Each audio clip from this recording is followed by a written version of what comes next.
Hi everyone, welcome to vlog number 94. So yeah, still in the same stuff. It's still the same day. It is still, the 18th of January, 2013. But I thought I would record another episode because I'm feeling good. There's a lot of time left before I have to do anything. And I did a stellar job on my makeup. The only problem is my hair because I had it in a ponytail all night at work, and now there's a stupid crease in it right here that I can't get to go away, even after I use the straight iron on it, but whatever. Only human, not perfect. And this little strand here that doesn't ever seem to grow any. Oh well. Sorry, I can't be perfect. Only human, not perfect. So anyway, yeah. Just thought I would comment on a few things that I've noticed and have been kind of bothering me lately. It's like, I watched this video the other day and it was called 5 Things I Cherish About Being Transsexual. And it's like, or transgendered, however you want to say it. Some people have issues with the different terms. So I will try to use both in order to appease those people. But anyway, going back to what I was saying, 5 things I cherish about being transsexual, transgendered. I can tell you that the 5 things I cherish about it is absolutely nothing. I can't see why anyone would actually cherish it. I was talking to some people the other day, and they were talking about, like what the future might hold for transgendered people, what they might be able to do for us in the future, and, medical technology, how it's evolving, and how, like, 20 years from now, things will be so much different that we'll have so many more opportunities. And then they're talking about, like, head transplants and stuff, and they're like, I think head transplants are a lot closer than you think. And then I was watching this show on the Science Channel called Dark Matters, and they were talking about this one scientist in the 1950s who actually took the head off of a chimpanzee and transplanted it onto the body of another chimpanzee. And when it woke up, it could hear, it could taste, it could see, and as far as they know, it could feel. I mean, all the senses that are contained within the head worked. But, of course, it was paralyzed from the neck down because you have to sever the spinal cord to transplant the head, and there was no known way to repair spinal cord. And then I was watching on the news how there was a dog that got hit by a car and severed its spine and lost control of its back legs. And somehow they injected stem cells into the break, and it repaired itself somehow, so it gained control of its back legs again. And that really makes you think, could, head transplants really work if they could repair the damage done to the spine with... And then someone's like, oh, but would you really want to do that and have a female body? Because then you'd have to deal with periods and the mess and the cramps and the pain and, the risk of pregnancy. It's like, yeah, but that's just part of being female. Every female deals with that and doesn't seem to really put that much of a damper on their whole life. So if they could do it, I could do it, sort of thing, and even stuff like that can be sidestepped with medication. So, I mean, if you wanted to go that route, you could. Because, I mean, some girls have such painful cramps that they just, like, roll into a fetal position, and that's all they can do until the cramp goes away, and that would put a damper on someone's life. Pretty sure. And then there was, like, things like people confusing, like, young transsexuals with being, like, cross-dressers, or young transgender people being cross-dressers because they're male and they wear women's clothing. And you're either a cross-dresser or you're transgendered or transsexual, whatever. You're not like one and become the other, and you're not, you're not both. See, the way I look at it, I've always been a girl. Right up here. Maybe not in this area, but up here. So when I would wear women's clothing, like back when I was like 17 and crap, that was just the girl me wearing the right crap.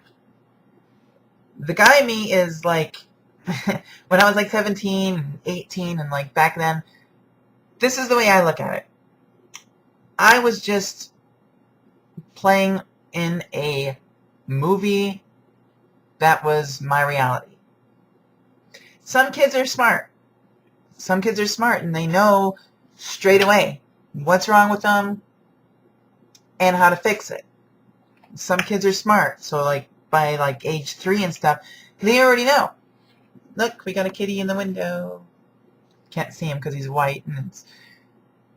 But anyway, yeah, so some kids are smart. They know this stuff.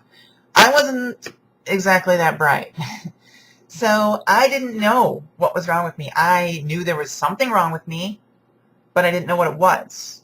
I didn't feel comfortable as who I was, and, I thought about it, but my sister was like a huge tomboy, and so I'm like, okay, well, nobody has any problem with that. So it would go to figure that if I want to be like a feminine guy, that should be fine, right? Doesn't work that way.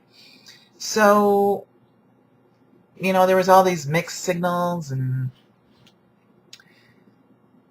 I don't know. I mean, even when I was a kid, like when I was 5 or 6 or 7, I don't know, somewhere around there, I just know it was before I was 10, I painted my nails, and I liked it.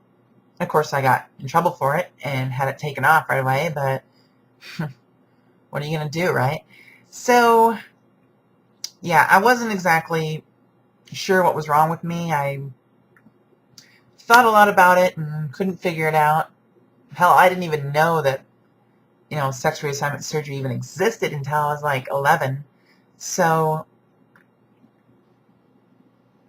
because when you're a kid, at least when I was a kid, people told you, this is who you are, this is what you are, and this is what you do. This is how you act, this is how you behave, and that's it. There is no in between. That's it. So when I was a kid, I was just kind of pretending to be what everyone told me that I was and who I was, and I did that for quite a long time. I mean, I even played football because my father wanted me to. Do I look at all like someone that belongs on a football field? No. I like watching it. I enjoy watching it with my family and stuff, but I don't like playing it at all. Some things it's the other way around. You enjoy playing it, but not watching it. Kind of like miniature golf. It's not that fun to watch, but it's darn fun to play. But anyway, that's a different subject. So, I didn't really figure out that I was really a girl until I was like 11. So, and that's when I'm just like, well, that could be the thing. But I was always taught never jump to conclusions. So I'm like, I got to make sure before I even pursue anything this drastic. So what do? You try crap out. I used to lock myself in the bathroom and try on makeup that, oddly enough, my sister left in the bathroom. Don't know why. I leave mine in my dresser drawer.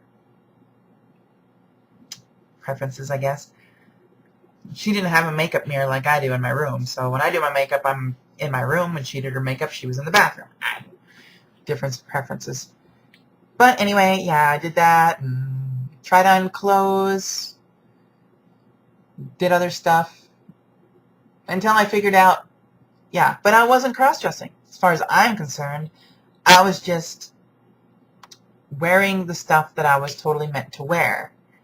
Cross-dressers, on the other hand, most of them don't want to be women at all. They just like wearing girly clothes. And most of them look ridiculous, as far as I think, but that's just my opinion. So, yeah, big difference. I was never cross-dressing. I never was a cross-dresser. I'm never going to be a cross-dresser, especially not now.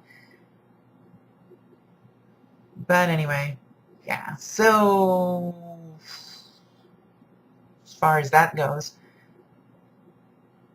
I mean, people like Kim Petras, she was smart. She knew from the get-go what she should be. And that's admirable. I like that. I just wish that I was in the same classification, but it took me a little bit longer to figure out the problem. But I guess there's nothing else to say except I'm feeling good lately. Things are going according to plan. Got plenty more procedures to get done. Got number 1 out of the way. Doing number 2. And probably in a few months I'll be getting number 3. And then I'll be getting number 4.